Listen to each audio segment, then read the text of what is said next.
Hello friends, welcome back to Cosmopolitan Cornbread. So it is time for our weekly garden tour. This is garden tour number 4, I think. And I thought I would bring you through and just show you how the garden's doing. Now I'm using a different microphone today. I forgot to grab my lapel one, so hopefully you can hear me all right. So we'll start right here. So right up here we've got the peas that I planted, and y'all, these are getting so tall. Like those ones up there, I can't even reach those. And I have noticed that they are starting to slow down a little bit too. They're still producing, but they're not producing as quickly as they have been. So you know, peas like this, they don't like hot weather, and it suddenly warmed up. We were well into the 80s. It was hot and humid today. It was kind of toasty, but they're still producing, so I won't pull these out until they quit. And I had mentioned that when I planted these, I only pulled out one package of peas, and yet somehow I ended up with some purple peas and some green peas. And so I figured that I had some that got mixed up in the package, or maybe some had spilled and got put back into the wrong package. But I just noticed something here. Y'all see that pea? Look at this. Look at this pea. It is purple and green. So what in the world what is happening here? What is even happening?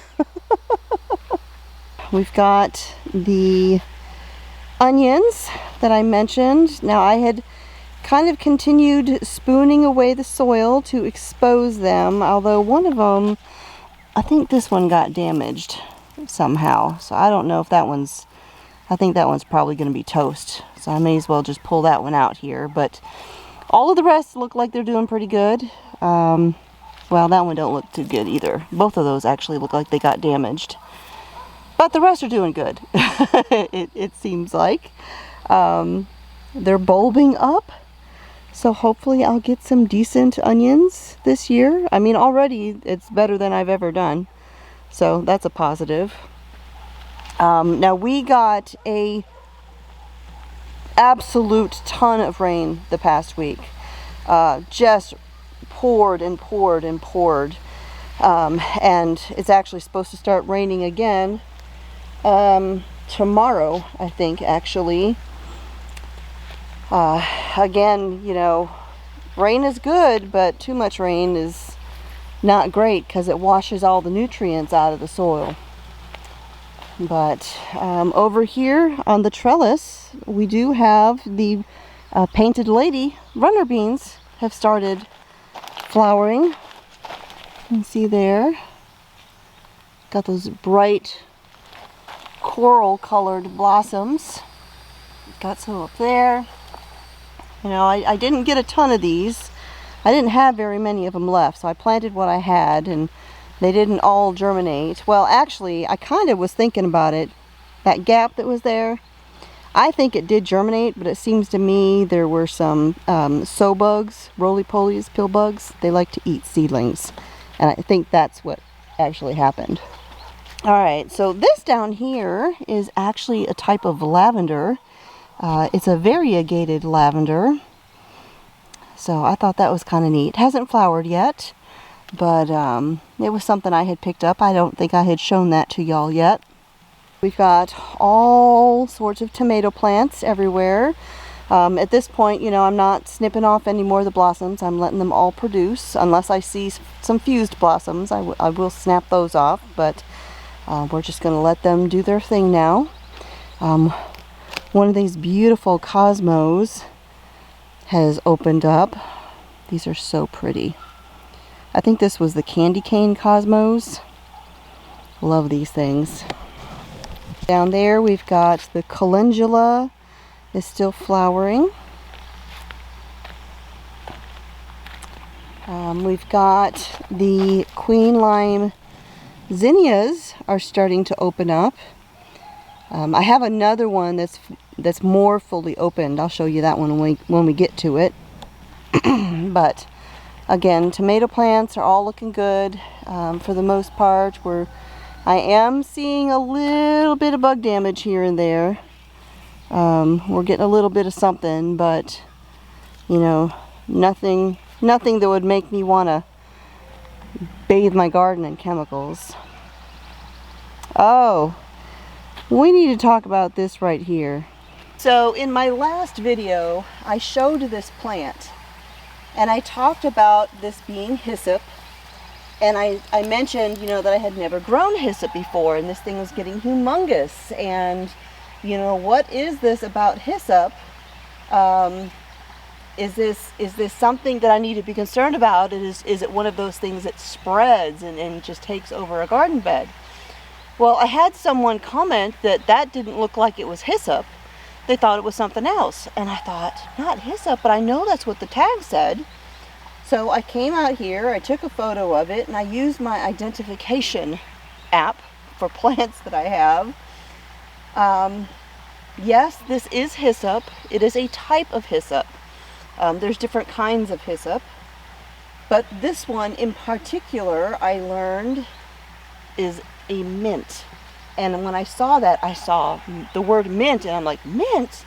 And I went like this, and I smelled it, and I'm like, oh, it's a mint! Oh no! Because the last thing you want to do is plant a mint in your garden bed, because they take over. I'm going to pull out my app here so I can tell you exactly what this was again. So specifically, the common name for this plant is orange hummingbird mint, and it is also called anise hyssop, which is what the tag said. I remembered that. It said anise hyssop. The like formal name is Agastache aurantiaca. I don't know. I'll put it on the screen here. But it is in the mint family. It's also called Jewel of the Sierra, or excuse me, Jewel of the Sierra Madre, orange hummingbird mint, anise hyssop. It is in the sage family. It's related to mint. And so I'm gonna leave it this year. It is getting ready to start flowering. It had these delicate little orange flowers on it last year. But at the end of the season, I will dig this out and give it its own spot, since it is in the mint family. So I have a tomato plant here. One of my plants is not looking good at all. This thing, it's like it just suddenly started dying, and I'm not sure what is going on there. But everything else is looking good. It's just this one lone tomato plant is looking bad. Hello, Ladybug. Always nice to see you and your cousins. Alright, so over here we've got the bean trellis planted with NT half-runner green beans. It's starting to fill out.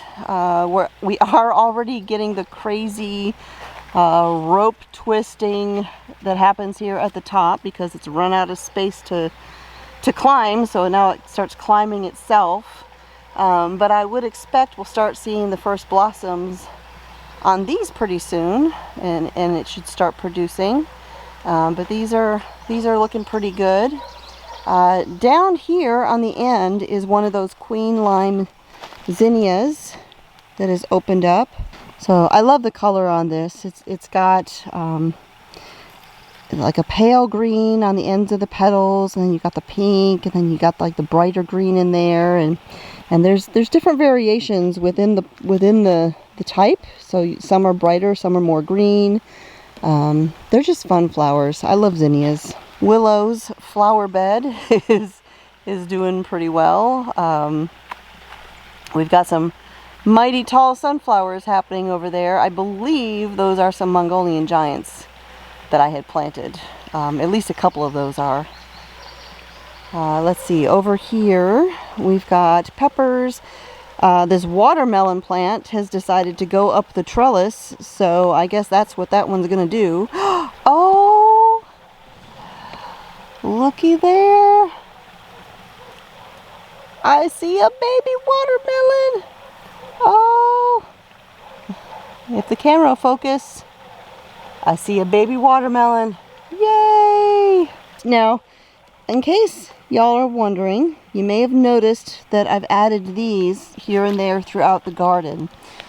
And so something that I read about was putting these little upside down terracotta pots filled with dry grass or hay on these sticks, that this encourages beneficial insects to come to your garden. It gives them a place to hide, and it gives them a place to, you know, feel safe and nest and live in your garden in a little happy place. So I put a few of these out here. I've never done that before, but I thought, you know what? Why not? What could it possibly hurt? Here we've got some more of these beautiful cosmos that have opened. These ones here, they start off super deep colored, and then while they're open they start getting lighter and lighter, like this one here. So those are from the same plant, so you can see the different the gradient colors. I did, y'all, see a bee this morning. It wasn't on the comfrey, it was over there in some clover that I've got growing back there on the edge of the garden, but it was the first bee I'd seen in a while. It was a bumblebee again, but that's okay. Now I have seen, I had someone send me an email and mentioned hoverflies. They're those little bitty bugs. They look like a miniature, you know, micro bee. They do pollinate and everything, and I have seen some of those, but even those I haven't seen very many of. But pollination does seem to be happening, at least for the most part, because, you know, we've got the watermelon over there, and I do have something else to show you. Right here in the zucchini bed, I've got zucchinis. So we've got some pollination happening, which is good. Y'all, it's been concerning to me. It is still concerning that I have not seen, you know, barely any bees to speak of. Just a couple here and there. I mean, I can count on one hand how many bees I've seen in my garden this year, and it's so unusual. But, you know, you do what you can do. So these over here, I had mentioned I had this one and this one are planted with turmeric. That one is sweet potato. This one I planted with ginger, although you can see I had a little granddaughter in here today, was helping. She was pushing down the soil. Silly little girl. Leaving her handprints everywhere. Let's see. I don't see any watermelons yet on these, but this is a different kind of watermelon. This one's growing a little bit slower than the other ones, but we'll keep an eye on it. My little baby blueberry patch here, we're starting to get some blue in these. Now there's not very many, so there's not a whole lot I can do, but they will be a nice garden snack. Alright, so I had someone asking me how exactly I have these tomatoes trellised. And so the way I started doing them is a method that if I had a different type of string, I would just be able to continue doing. And I'm going to show you how I started this. So up here at the top of the trellis, if you can see it, I have all of these strings tied to the trellis, one for each tomato plant, and it comes down to the plant, and I gently tied it at the base of the stem of the plant, And then as the plant began to grow, I just slowly wrapped it around the plant, around the main stem. Now, because it's just a string and I can't make it any looser, I can only go so far with that, otherwise it's going to get too tight on the plant. And so once it got to the point where this is so tight, I can't twist the plant, or I can't twist it around the plant anymore, then I swapped to these right here, these little clips. And so they just snap onto the string, like right there in the joint, and then they just loosely hold the stem of the tomato plant. So from this point on, I'll just continue using these little clips. And these clips, you know, you can use them more than once. They come in a pack of a lot of them. So you could throw them away, I guess, if you wanted to. But you can just unclip it right there and save them and use them again.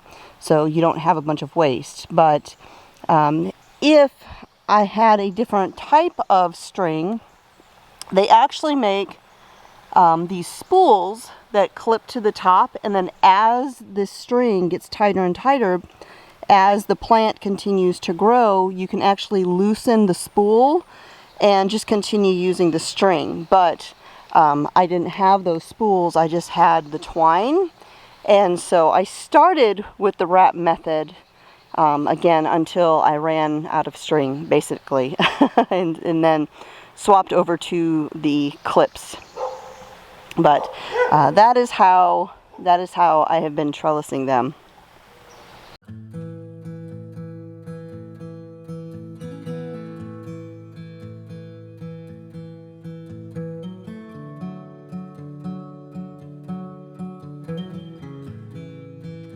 All right, my peppers down here in these grow bags are all looking really good.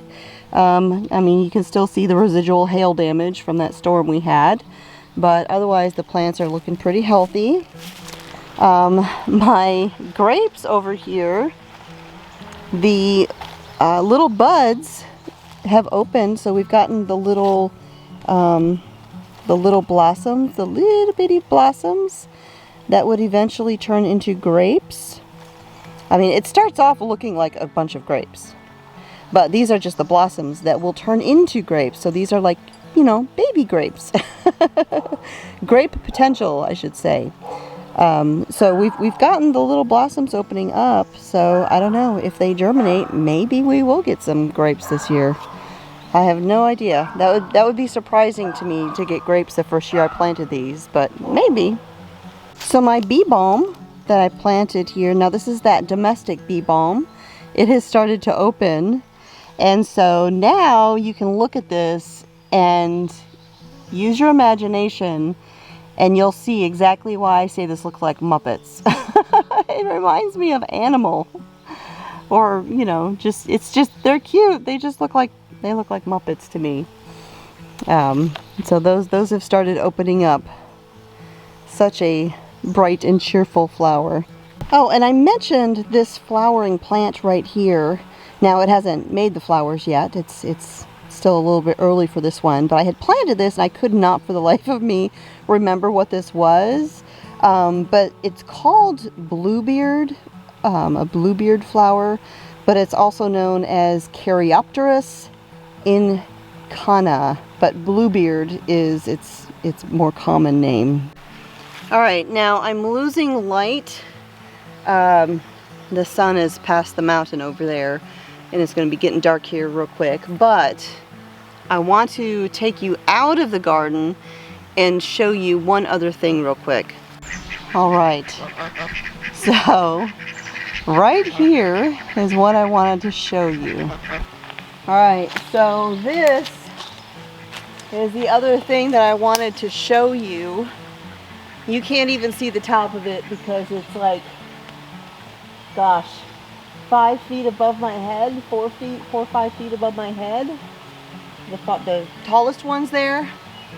These are the elderberries that I planted when we moved here.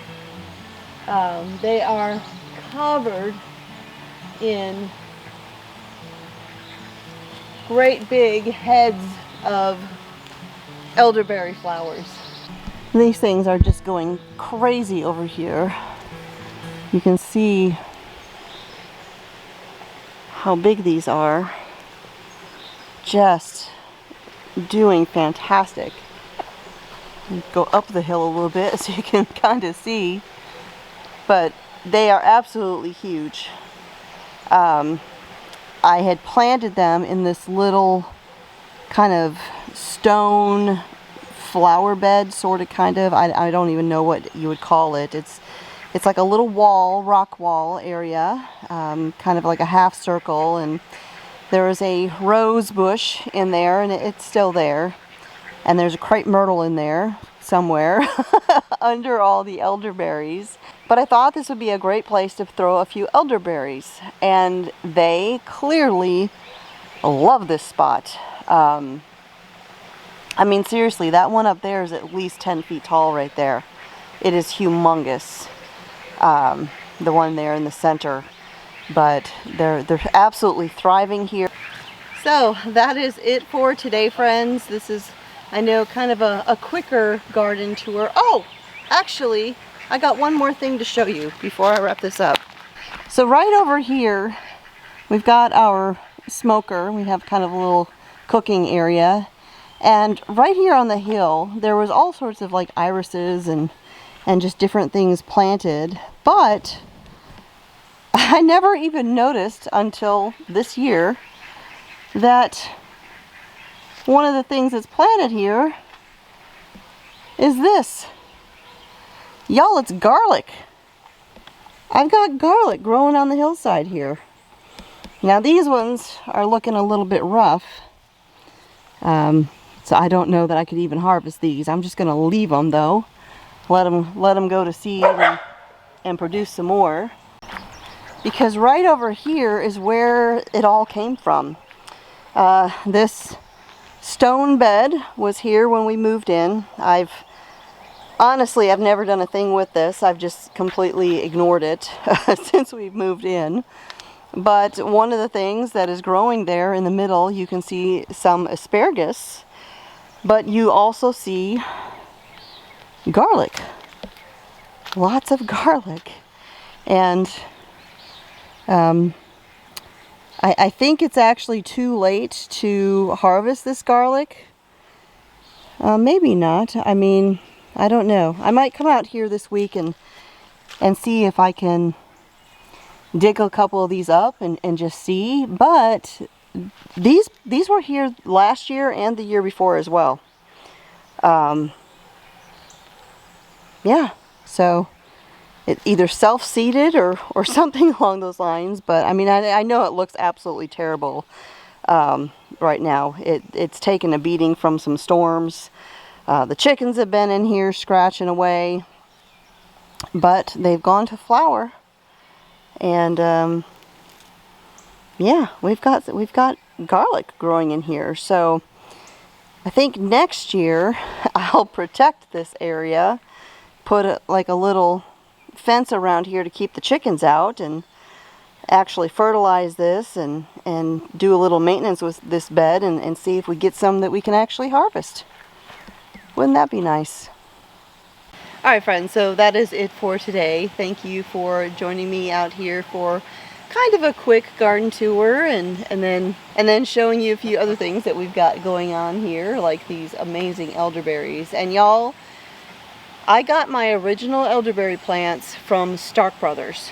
I ordered 2 each of 2 different varieties. If I can remember what they're called, I'll put it up here on the screen.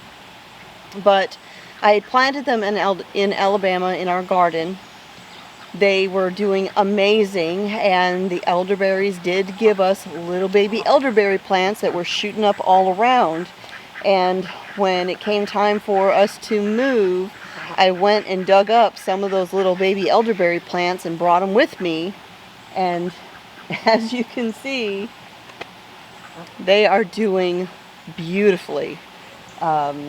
I am going to need to prune these back, I think, this year, because, I mean, these are turning into trees. They're humongous.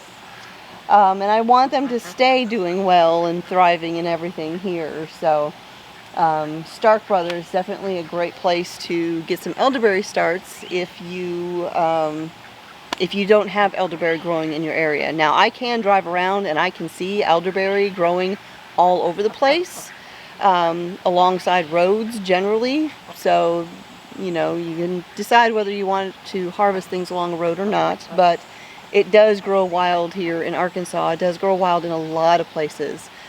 People just don't know what they're seeing when they see this stuff. So, but that is it for today, y'all. Thanks for joining me out here for, like I said, a quick little garden tour. It is getting dark fast. So my name is Constance from Cosmopolitan Cornbread. God bless, and I'll talk to y'all next time.